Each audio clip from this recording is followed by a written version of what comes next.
एक छोटा सा गांव था जहां सूरज ढलते ही लोग अपने घरों में लौट आते थे। गांव के पास एक लंबी, सुनसान सड़क थी जो एक घने जंगल से होकर गुजरती थी। इस सड़क को लेकर गांव में कई कहानियां प्रचलित थीं कि रात के समय यहां भूत प्रेत का वास होता है।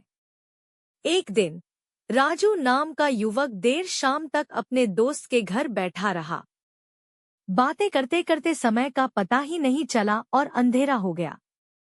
जब राजू ने घर लौटने की सोची तो उसने देखा कि उसके पास बस वही सुनसान सड़क ही थी जो उसे जल्दी घर पहुंचा सकती थी। राजू ने हिम्मत जुटाई और उस सड़क पर चल पड़ा।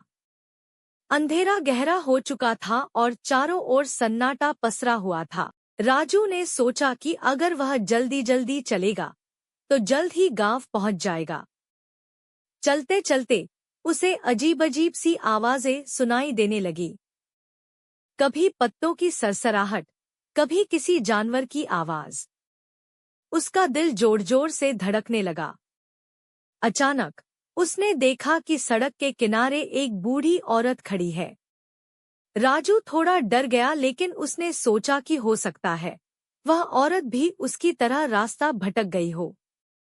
उसने हिम्मत करके पूछा, मां जी, आप यहाँ इस वक्त क्या कर रही हैं?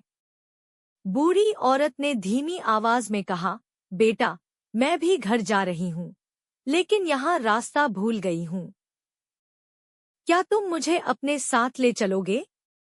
राजू ने सहमति में सिर हिलाया और दोनों साथ साथ चलने लगे। चलते चलते राजू को उस औरत से बातें करने में अच्छा लगने लगा और उसका डर कम हो गया। कुछ देर बाद वे गांव के पास पहुंच गए। राजू ने औरत से कहा, मां जी, आपका घर कहाँ है? मैं आपको छोड़ दूं। औरत ने मुस्कुराते हुए कहा, बेटा, मेरा घर अब यही है। और फिर देखते देखते वह औरत गायब हो गई। राजू समझ गया कि वह कोई साधारण औरत नहीं थी।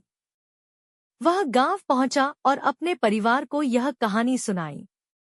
उस दिन के बाद से राजू ने सीखा कि डर को कैसे काबू में किया जाए और समझ गया कि सुनसान सड़कों पर साहस और विश्वास के साथ ही चलना चाहिए।